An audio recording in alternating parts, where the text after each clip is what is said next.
we hope you have enjoyed episode 1 and 2 of our Foundation series where we've unpacked Caprock's mission, vision, and core values. We looked back at our history and how we got started with humble beginnings, and we discussed where we are today with the services we offer and our expansive footprint of service coverage across Texas. We've also covered some impactful leadership topics, including a personal growth plan, as well as looking at the Working Genius Assessment. These are such powerful tools to help you know yourself better and to guide you as you work on a team, which inevitably we all do. If you missed the first 2 episodes, I would highly encourage you to start back at the beginning, as those really lay the foundation of who we are and why we do what we do. We want you to grasp those basic and foundational concepts first, as they are critical. Well, as shared previously, this is our 3rd episode in our reboot of the Caprock podcast, and we continue our Foundation series. Today, we're going to cover our leadership topic for the month, which is Start with Why, as well as introduce our 2025 company priorities. With me again today is our fearless leader, Carlos Morales. Carlos, how's it going today? It's going good. Aside from the weather outside, I know here in Lubbock it's just windy. It's going to be windy next couple of days, blowing dirt, nothing new.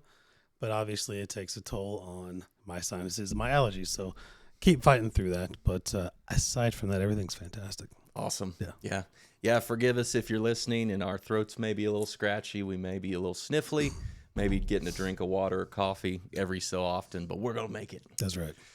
Well, before we really jump into today's topic, let's give our listeners an opportunity to get to know you more. You just shared a little bit about yourself, and you have every episode, but let's ask an icebreaker question to get us rolling. You ready? Let's do it. All right. Well, for this week, I'll ask, if you could instantly master one skill, what would it be? I think it would be flying. Flying? No, just kidding. That would be my superhero, I guess, superpower. You know, me and my kids always ask that. I think mine would be flying. Yeah. So I wouldn't have to wait and get anywhere you want. But in reality, I think my the one skill I'd love to master really is decision making. It's truly an art form, right? I go back to I took a class when I was in tech in the MBA program. It was called decision theory, right? So not decision making, but decision theory, and they would give you all kinds of examples and practices and things to use when you're making a decision, both from behavioral to even business-wise, whatever, all kinds of things for you to think about, and it's applicable both in personal and business. But I'd love to be able to continue to master that skill. Making a decision it's not usually easy, especially when it comes to big decisions, and mastering the timing of it, right? Making a quick decision sometimes doesn't get you in the right spot. Taking too long can often frustrate others, allowing negative opportunities or positive opportunities to pass you by, and creating negativity maybe amongst your team and or within yourself. So it's truly an art form. I think I have gotten better at it. I think I have gotten better because I start to understand where my gaps are in utilizing people. So maybe I'm getting to where I'm starting to master it, but it's still a reflection point for me, right? To understanding whether I did or didn't. And sometimes you got to make a decision and you hope for the best. Yeah. But hoping for the best is also measuring it, right? Making sure it's measurable, making sure you get the outcome you want. And if you don't, going back to correct that and learn from it going forward. So if there's one skill set that I wish I could completely master, it'd be that. It's a great one. Yeah, very powerful skill indeed. I was thinking you were going to say grilling, but it sounds like you've already mastered that. I went deeper than that. I still want to get better at that. Maybe I'll have David show me some tips. Our amazing producer David will help us with some grill skills. But decision making can't be overstated, and I think that's an area we can all improve in. But it sure would be nice to snap our fingers and just instantly master that. So it's a good one. Well, let's get into some important just industry news, a couple of quick announcements, and then we'll really get rolling with the contents of today's episode. Carlos, in the first 2 episodes, we've covered some industry insights to keep up with. TAC is our statewide industry organization, and that stands for Texas Association of Home Care and Hospice. And as we know, they put in tons of work to support home care in Texas through education, lobbying, advocacy for our industry. It's really a phenomenal organization, one you've been involved with for a long time. You shared last time that there's some legislation being proposed to increase the administrative portion of the caregiver services we provide, of which there has not been an increase since '07, which is just crazy. So while we hope this passes, will you share with us your take on how each of us can play a role in moving the home health profession forward through advocacy efforts? Sure. So we, in all honesty, obviously running out of time for this session, but never for the future. We're always going to be chasing improvements, whether it's reimbursement, right? Whether it's regulatory quality improvement, all the things. So there's never a missed opportunity to educate your legislators, right, as a constituent. And as we talked about last time, going and talking to them and their staff, they do want to hear from you, right? That's why they're there. Misconceptions of their agendas in office or not, they still want to hear from you. And if they don't hear from you, it's not a problem, right? I've learned that numbers speak loudly. And I believe it was just last week, I sent an email out that came from TAC, right, within the day to copy and paste. They put some very easy to follow processes together to simply email, flood legislators' emails, flood committees' emails. This last one was a committee. They're certainly meeting on it now, excuse me, to talk about the progress of this. It's catching interest. Unfortunately, I think they even closed it. So the day I sent it, I think potentially later that evening, the next morning, they also closed it. So hopefully quite a few people were able to go through the easy process and submit that. But sometimes that can be kind of a nerve-wracking process, right? To call a legislator, to call their office, talk to them personally and or their staff. But looking to utilize TAC, they're a huge asset for us, right? They put a lot of even if you want a script, right? A script for your email, script for just having a phone conversation and a backup parts of things you'd like to take a stance on. They usually have it. And if they don't have it, they'll put it together, right? And we can grab it. And so I know I've become a little bit more involved in TAC over the past couple of years. Shannon Steigletter, our administrator, DON in Abilene, she actually serves on the board for TAC, which is extremely impressive. So she's in the middle of all the conversation of that group and understands extremely well how this group is dedicated to help motivating us. So anybody's got any questions, let me know. I'm certain you can reach out to Shannon as well. I believe Victoria Karin is on one of the committees. Amber Alvarado is on one of the committees. Julie Valdez is on, I believe, one of the committees as well, just recently joined. So you're looking to get involved, kind of let us know. If not, we've got a membership on there. We can make sure that you get the newsletters. If not, we can start getting together and start passing and being more timely. So we're running short on time, but any effort is certainly going to be appreciated. Let us know how. But if not, I mean, for the future, we're always going to be chasing things. So the more that speak up, the more they'll hear us. Yeah, that's a great overview, I think, on advocacy, and we can all do our part. My plan is to be in this home care world for a long time, so I've realized the importance of getting involved at some level. Like you said, not everybody has to go lobby in front of our congressman, but there's tons of ways to do it. Simple form letters, and so we'll keep everybody posted as those opportunities arise. And like you said, power in numbers, I think, is the big takeaway. It's huge, and it really does make a difference. Obviously, when there's a surplus, everybody's going for it, right? Mm-hmm. So the louder we are, the more they listen. Yeah. Well, more to come on that. We'll keep you posted on all the legislative issues, but potentially a few big things that could really impact home care, maybe in a positive manner. So we shall see. Well, let's move on. Let's give a shout out real quick. Every episode, we want to give a shout out to an outstanding caregiver, a staff member, or even share a short patient success story. And this week, I want to give a kudos and a shout out to our very own Kathy Merrill. She's our Lubbock clerk here, and she's been with us an astonishing 22 years, and she does so much for our clients in attendance. She exhibits our core values of compassion and respect among all of them, and whether it's making holiday goodie bags, keeping our attendants stocked with gloves, or helping recognize a caregiver that's been with us 10 plus years and retiring, Kathy truly lives to help and serve others. So nice work, Kathy, and a huge kudos to you. Very well deserved. Well, with that, let's jump into our March leadership tool. So we've been unpacking each month what we're calling the Next Level Leadership Toolkit. It's one of our priorities for the year, but I wanted to discuss it real quick because I feel like this month's tool, Start with Why, ties into our priorities and kind of lays the foundation for everything we're doing. So again, our tool for this month is Start with Why. This concept was coined by author and speaker Simon Sinek. His best-selling book, Start With Why, which you actually mentioned in our first episode, it was given to you as a gift from, I believe, Victoria. Yes.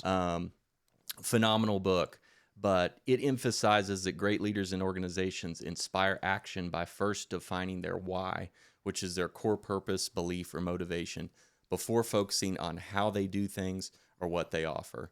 And by leading with purpose, you can create deeper connections, you can foster loyalty, and you can drive meaningful success. So really powerful stuff. And Carlos, you shared in your previous episode about crafting what's known as the MTP, which is a massively transformative purpose. And that entails creating a massive 25-year vision for your life and what you hope to accomplish. And this concept of Start With Why is really very similar to that, in that it gives you a guiding framework for everything you do. So with that, would you be willing to share your why with us? Sure. So a lot of it really, the way it started, a lot of it really had to do with I wanted to keep the family legacy going forward as a family business, right? And so I thought that's ultimately what my parents wanted. So I've always wanted to sit in a leadership position, right? You don't really just get to, right? You don't get to, and then you're just automatically successful. I certainly wanted to work for it, and I continue to do so, but I always thought it would be to carry forward the family legacy. And my dad would always tell me, the reason he started the company is because he needed a job. And people don't just start companies because they need jobs, right? That's great. Maybe they do. I don't know. Maybe 40 years ago that was the thing. But I deeply think that he was dedicated to helping people. I really do. He loved family. He loved a lot of employees as his own family. And I don't think, I think you could see that right through a lot of his demeanor and the positive impact that he made while he was building and establishing and growing this company. And I believe looking deeper into that, adopting helping people, focusing on helping people is my why, right? And I've said it. We talk about it. I've probably said it to several people out there in offices we've been to. But the reason this company exists, in my belief, is to help people. The way it was started was to help people with care in their home, right?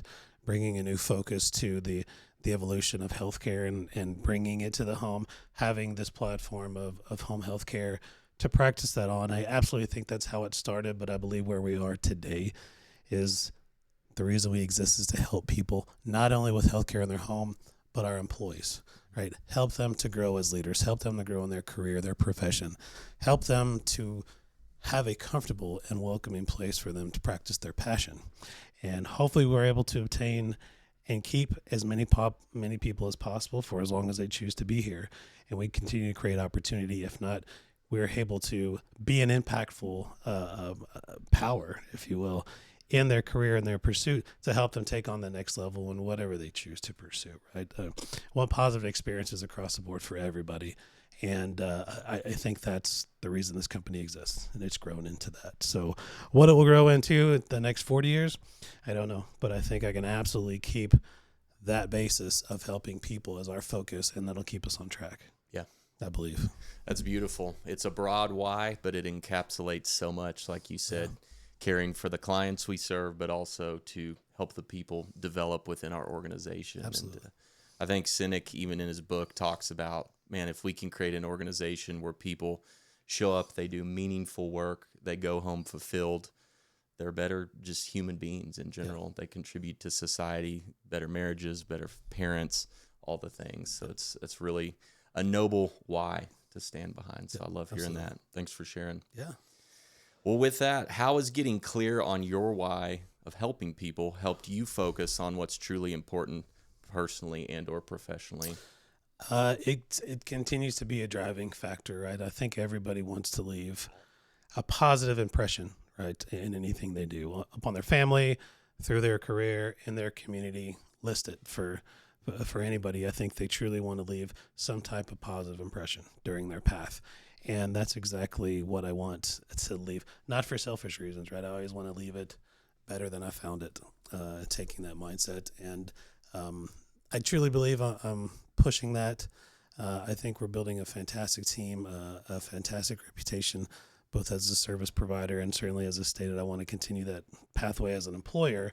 But I want to continue that, right? And I want that to be established with myself, with the rest of the team, for that to carry forward, well beyond me not being here anymore. But I also want that to be seen and reflected upon my children, right, upon my family.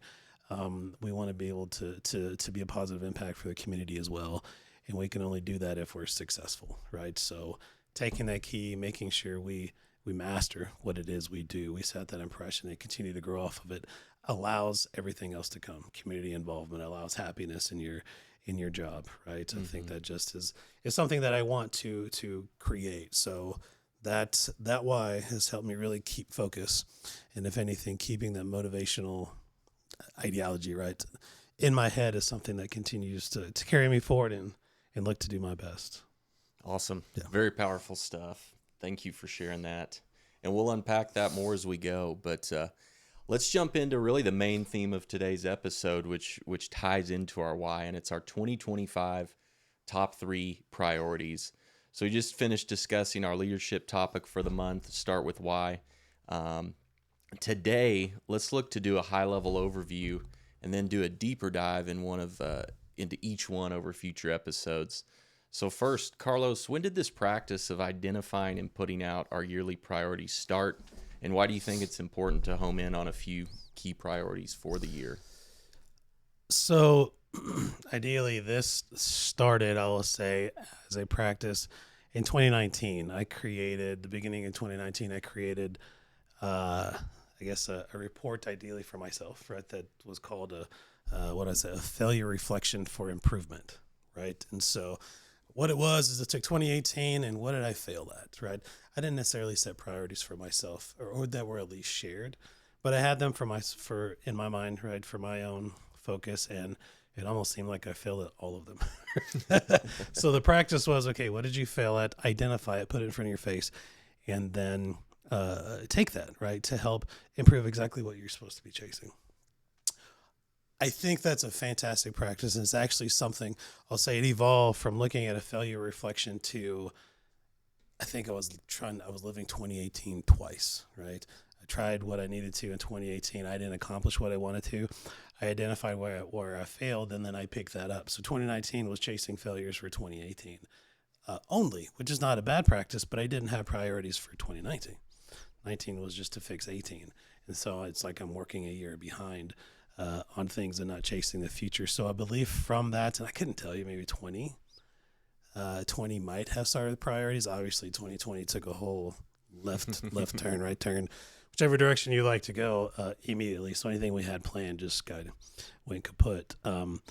But beyond that, I think keeping priorities and a focus of where I need to improve my work, I guess you could say, for the company and for all the employees, I started to put that in front of my face as far as goals I wanted to chase, and I've realized they needed to be different every year.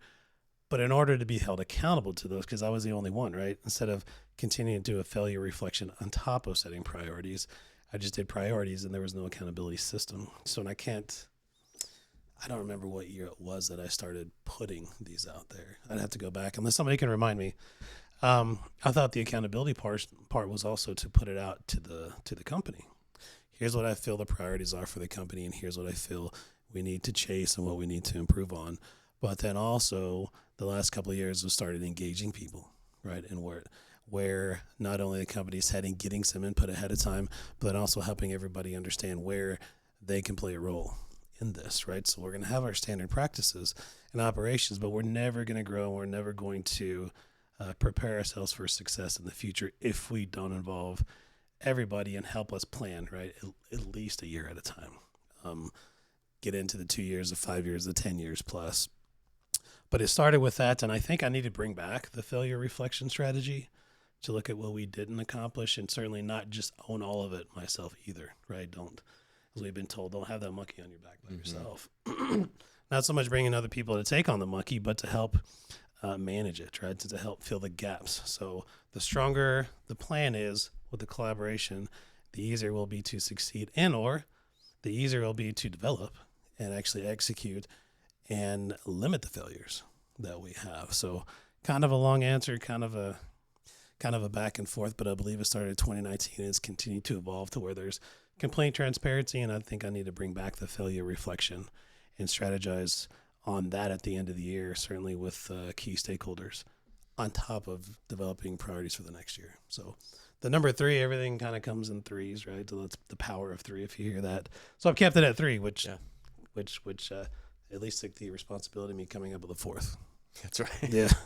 I think 3 is good. That's right. Well, I think it's a great approach. And as you heard some keywords there, accountability, transparency, that it takes a lot of courage to, one, own your failures, but also put these out there for everybody to see. But at the same time, as we're going to get into with the third one of extreme ownership, we're really trying to emphasize how each person in their role can own these priorities. So it becomes an us thing, not just a Carlos thing here. Absolutely. So, well, let's unpack each one of them briefly. And again, as we get into future episodes, we're going to do a deeper dive into each one. But our 3 priorities for 2025 are next level leadership, innovation, and extreme ownership. So let's unpack each of those just real quick. Sure. We're running out of time, but then again, we'll do a deep dive. So Carlos, tell us about your vision behind the first one, next level leadership. So as I was discussing, having input and collaboration from everybody's going to make us stronger, right? It's I forget how he said it. It was like, I is not as strong as we, which, I mean, just makes total sense. As weird as the statement might sound, it makes total sense, but I can't expect, inclusion and quality collaboration if I'm not providing opportunities for our people as they're sitting in my position. So next level leadership identifies the opportunity really to provide opportunities for professional growth, right? And if you guys have it, I don't know, if you guys don't have it, I carry mine around and keep it behind me, right? So the priority is just as a continued reflection for me.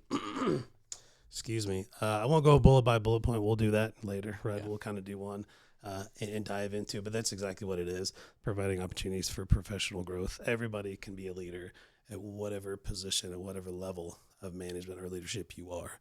We can all be just as impactful as the next. But understanding how we play a role, right, with our team's responsibilities, and understanding where our gaps are, and having us create opportunities to make them better, right? And or just if you're curious, right? I'd love to learn about organizational behavior. I love organizational behavior, right? As I know you do as well. Yes. And that's a lot of the practices we're putting in place are supportive of that. So we absolutely have something we can bring to the table. You want to have some nursing leadership. We've got an extensive base of knowledge and education within our own staff that we can look to develop that. We want to provide every opportunity, generalized leadership, specialized leadership. I know that's an area that you're certainly going to play a key role in helping make this happen, and you already have. And so we want to expand it to everybody. It doesn't have to be secured just for a person in leadership. It can be at any level. And so I really want to make a promise to everybody that I want to be able to provide you every opportunity to make you better, not only in your skill set, but in leadership practice and just understanding, right, whatever that is.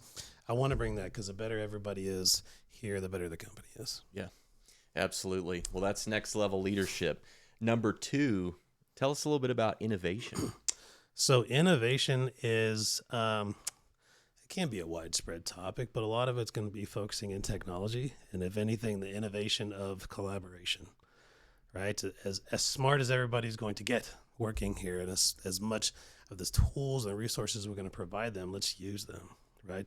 One way to use them is innovation. We're getting into telehealth, the industry's shifting, right? More things towards the home. And I want to make sure that we're on top of that we're a solution, but we're also good at it. And so on top of the research comes the execution. So I want to focus on innovation, new practices, improvements in efficiencies in current practices, and utilizing creativity and experimentation. And that means with you guys, right? That means exploring ideas, bringing things to the table, what can be of value to the company, what can be of value to our service that we're providing, and what could be of value to help us establish ourselves and stay relevant in the next 5, 10, 15 years. Yeah. Love that. And it really ties in with our vision statement talking about adaptability and how healthcare is ever changing. Yeah. Some would look at home care and say it's been stagnant for a number of years, but you're right. We're right on the frontier of some really exciting technological opportunities with RPM and telehealth, all the AI stuff coming, and then who knows even further down the road with robotics and things. It's crazy. We saw, gosh, where were we? We're at a conference, right? So everything is AI. Some people don't know what it means.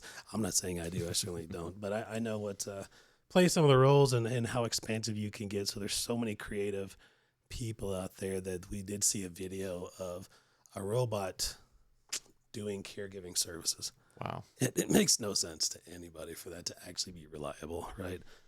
There are certain tasks that things can do.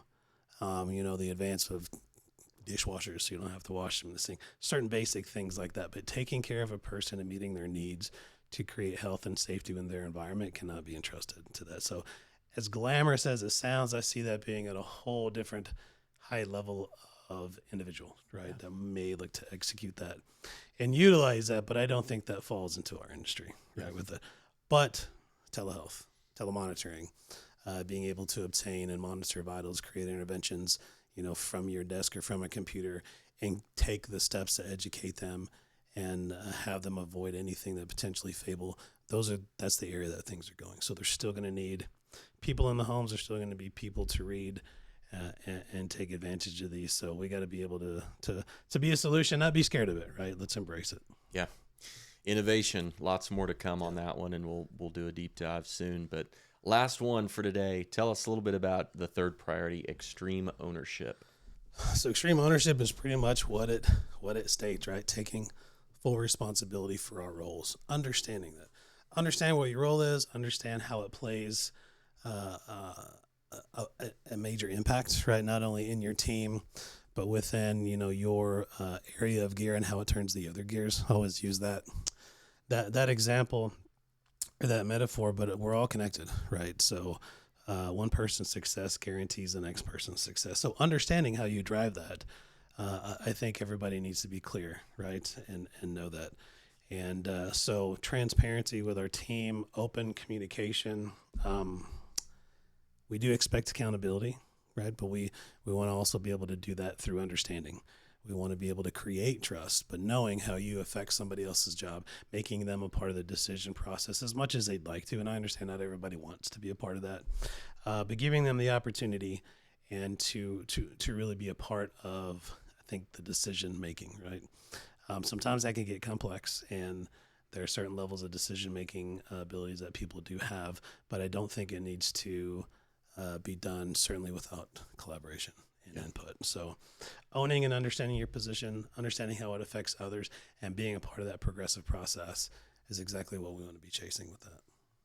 Love it. Well, all three great priorities. And again, we'll do a deep dive in future episodes. But again, high level, those three are next level leadership, innovation, and extreme ownership. So like Carlos said, if you don't have the printed copy, we'd encourage you to get one. If you don't have one or don't know where to find it, reach out to me. We'll get you one. We'll get it laminated for you. But like he said, hang it up in your office or your workspace, and it's just a good daily reminder of what we're pursuing as a company. Absolutely. Well, let's recap as we wrap. Today we explored some industry updates related to a potential administrative increase that's being floated in the current legislative session. We discussed our next level leadership topic of start with why, and we got to hear Carlos's very powerful and noble why behind what he does, and it's just really critical to know your why to really know what to focus on. So, and then we unpacked our 2025 company priorities. We'll get into more of those. But as we wrap, Carlos, any final thoughts from you? One final thought, kind of more of a statement, is reach out to me, right? Or your direct report or anybody on the support team to understand how you can play a role in each one of these. On this extreme ownership, one of the big focuses is going to be encouraging people to speak up, whether you have a disagree, right? We're going to call it healthy conflict. So I don't want you reaching out and calling me names. I can deal with it, but I prefer not to. But I'd rather deal with ideas, right? Or oppositions, right? When it comes to ideas or a direction that we're going. Certainly, if you come with a solution, right, or you come with some type of a direction, right, that really can kind of help us. I look for those. I want to have those conversations.